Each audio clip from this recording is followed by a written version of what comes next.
E aí, pessoal? Pessoal da Segundos Anos, Segundos Medes, tudo em paz com vocês? Eu desejo e espero que estejam bem. Vai ser a nossa última aula, talvez, gravada assim, como eu estou fazendo agora. Onde eu escrevo na folha e te apresento a solução. Eu providenciei uma lousa e a próxima aula, se Deus quiser, já vou gravar na lousa, que eu vou adaptar aqui num quarto aqui em casa. Tá? Tentando melhorar para vocês. Então vamos lá, ó. Eu vou fazer algumas questões de revisão com vocês, tendo em vista a prova que vocês farão essa semana. Então, nós estamos no módulo 7 agora. Eu vou fazer algumas questões do módulo 7, na página 298 para a segunda série e página 170 para os segundos médios. 298 e 170, questão número 11. É sobre força resultante centrípeta. Lembrando que essa tal força resultante centrípeta não é uma outra força que aparece quando o móvel faz a curva. Não é. É a resultante daquelas que atuam sobre o móvel. Você tem que olhar quais são as forças que atuam sobre o móvel naquela situação e qual ou quais delas atuam na direção radial, que é a direção do raio da curva. E qual é a resultante que deve apontar sempre para o centro da trajetória, para o centro da curva. Então a questão 11 diz assim: uma pista de esqui para treinamento de principiantes foi projetada de modo que durante o trajeto os esquiadores não ficassem sujeitos a grandes acelerações nem perdessem contato com nenhum ponto da pista. A figura representa o perfil de um trecho dessa pista, no qual o ponto C é o ponto mais alto de um pequeno trecho circular de raio de curvatura igual a 10 metros. Os esquiadores partem do repouso do ponto A e percorrem a pista sem receber nenhum empurrão, nem usar os bastões para alterar a sua velocidade. Adote G igual a 10 metros por segundo ao quadrado, despreze o atrito e a resistência do ar. Se um esquiador de 80 kg, ao passar pelo ponto C da pista, possui velocidade de 2 raiz de 10 metros por segundo, qual a intensidade da força normal nesse ponto? Então, o esquiador está passando ali pelo ponto C, com velocidade de 2 raiz de 10 metros por segundo, é um trecho circular de raio de curvatura 10 metros, portanto está sujeito à força centrípeta. Então eu fiz um desenhozinho aqui, ó, do esquiador passando naquele ponto mais alto da trajetória. Não tem atrito. Quais são as forças que atuam no esquiador? Então, apenas duas, peso e normal. Olha lá as forças que atuam no esquiador. O peso e a normal. Certo, gente? Ele tem massa de 80 kg e passa com velocidade de 2 raiz de 10 metros por segundo. Quem vai ser a força centrípeta sobre ele? Será as duas, peso e normal, tem a direção radial. O peso aponta para a direção do centro da curva e a normal para fora. Então a resultante vai ser peso menos normal. Naquele ponto a normal fica menor que o peso. Então quem que vai ser o FCP? mv quadrado sobre o raio. Estou aplicando a fórmula, né, gente? Quem vai ser o FCP naquele ponto? Peso menos normal é igual a mv quadrado sobre o raio. O peso nós temos, gente, são 800 newtons, a massa é 80 quilos. O peso é 800 newtons, menos a normal, é igual a massa 80, 2 raiz de 10 ao quadrado pelo raio de curvatura, 10 metros. Perceberam que estava tudo no sistema internacional, não houve que transformar, não foi necessário transformar nenhuma unidade. Cortei aqueles zeros ali. 800 menos normal é igual a 360, né? 320, que está ao contrário aqui para mim, gente. Acho que é 320. Enfim, normal é igual a 840. 800 menos 320. Normal é igual a 480 newtons. Certo? Olha lá, ó. As forças que atuam são o peso e a normal. Fiz a formulinha da centrípeta. A centrípeta é peso menos normal. E coloquei os valores. O peso é 800, a massa 80. Velocidade 10 raiz de 2. 2 raiz de 10. Tcharam, tcharam, tcharam. 480 newtons. E longe para vocês ela inteira. Ok, meus queridos alunos, estimados? Essa situação está judiando da gente, né, pessoal? É isso aí. Vou passar para outro, tá? Essa situação de pandemia, né, que eu estou falando, essa confusão aí danada. Questão 13, gente. Questão 13 é uma questão interessante.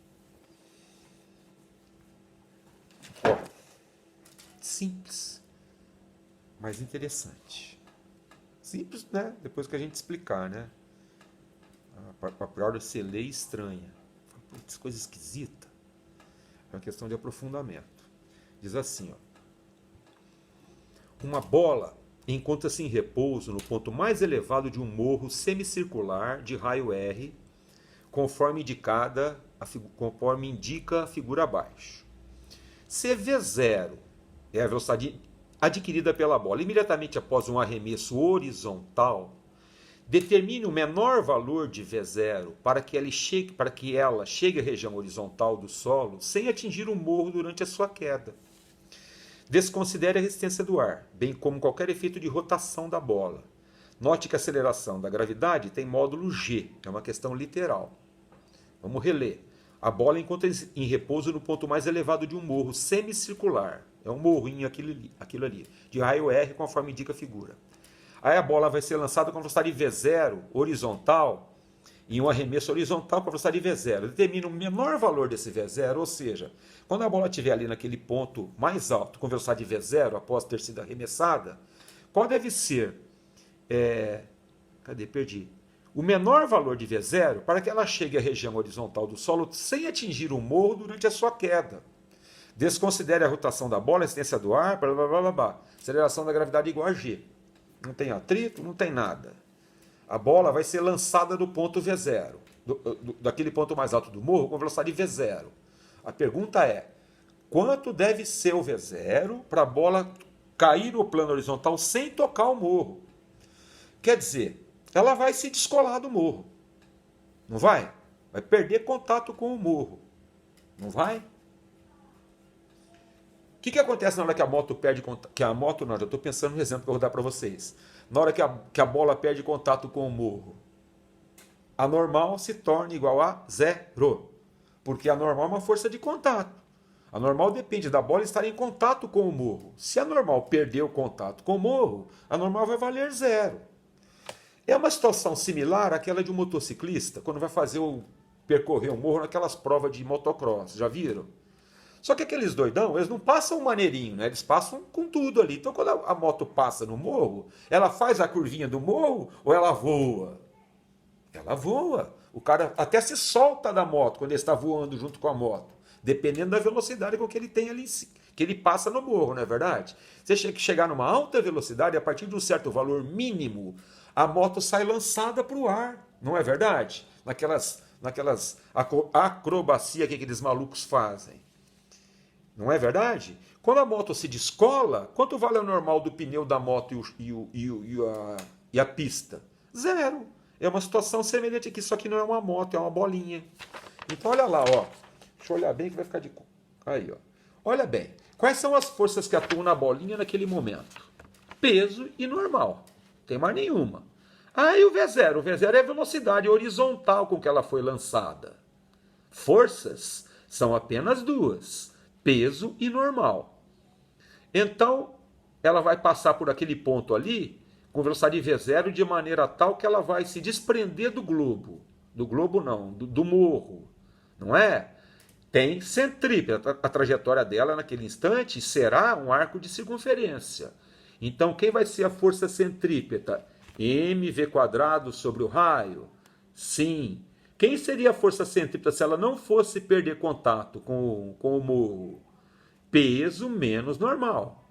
É a resultante que deve apontar para onde? Para o centro da trajetória, como foi no caso do esquiador da questão anterior. A resultante tem que apontar para o centro da curva, portanto para baixo. Peso menos normal é igual a mv² sobre o raio. Mas na condição da questão em que ele fala que a bola vai perder contato com o morro, a normal vai valer zero. A normal é uma força de contato. Se a bola perde o contato, a normal igual a zero, ela fica sujeita apenas ao peso dela, enquanto voa no ar. Então a centrípeta ficará resumida apenas à força-peso.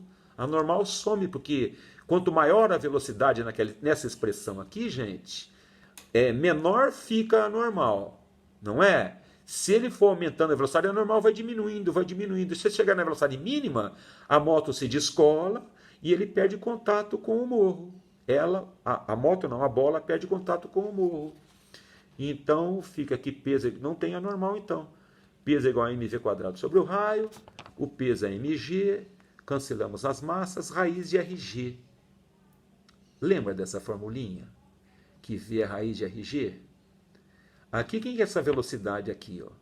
Essa velocidade é a velocidade mínima, a partir da qual a bola, ao passar por ali, sai alçada em voo no ar, sem contato com o morro, certo?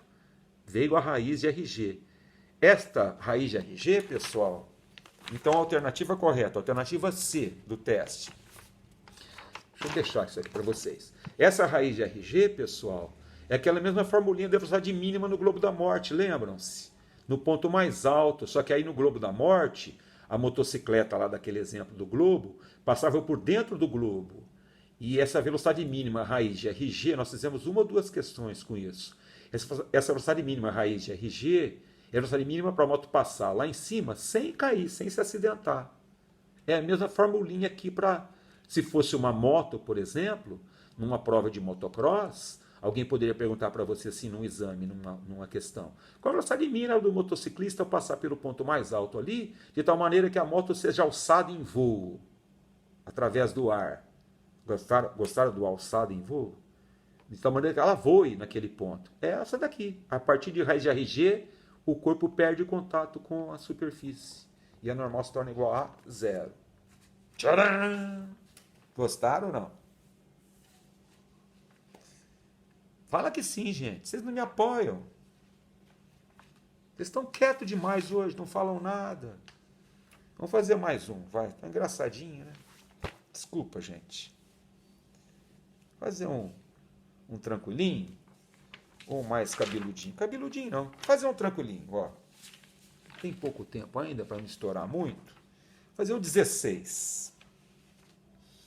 Da página 299 para a segunda série. Página 171 para o MED. Questão 16 é facinho. Estou fazendo ela para a gente aproveitar esse finzinho de aula. Depois a gente volta com mais algumas. Olha lá, questão 16. O ENGE. A figura representa o instante em que um carro de massa M passa por uma lombada existente em uma estrada. Considerando o raio da lombada igual a R, o módulo da velocidade do carro igual a V e a aceleração gravitacional local G, a força exercida pela pista sobre o carro nesse ponto pode ser calculada por... É a terceira questão que nós vamos fazer do mesmo jeito. Não é? Terceira questão. Olha as forças que atuam no carro ali, ó, no alto da lombada. Vou botar aqui bem pertinho. Peso, normal e atrito. Quem é que empurra o carro para frente, se o motorista estiver acelerando?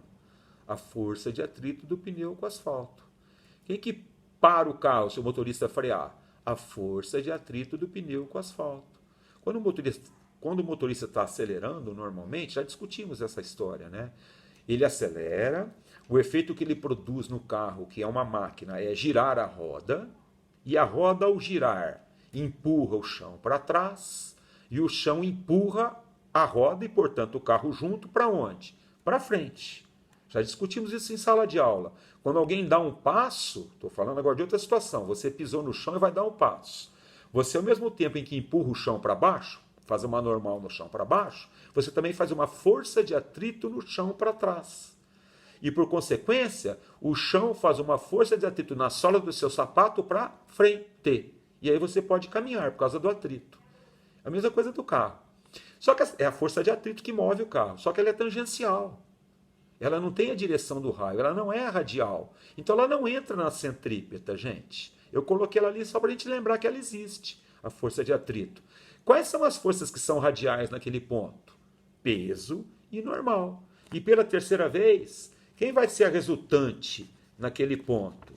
Vai ser peso, resultante sempre FCP, é igual a mv² sobre o raio. Peso menos normal é igual a mv² sobre o raio. O peso é mg, é uma questão literal do jeito que vocês não gostam. Mg menos normal igual a mv quadrado sobre o raio. Normal igual a mv quadrado sobre o raio menos mg. Certo? Alternativa B. Essa foi facinho, né, gente? Eu gostei dela porque eu pude falar da força de atrito novamente. Vocês fazem alguma confusão com essa história, né? A força de atrito é tangencial, então ela não entra no cálculo. Certo? Da centrípeta. A força de atrito seria aquela que pode ou aumentar a velocidade do carro ou diminuir a velocidade do carro. Portanto, ela é força provocadora de aceleração tangencial. Enquanto que peso e normal são forças provocadoras de aceleração centrípeta. Um abraço, a gente volta.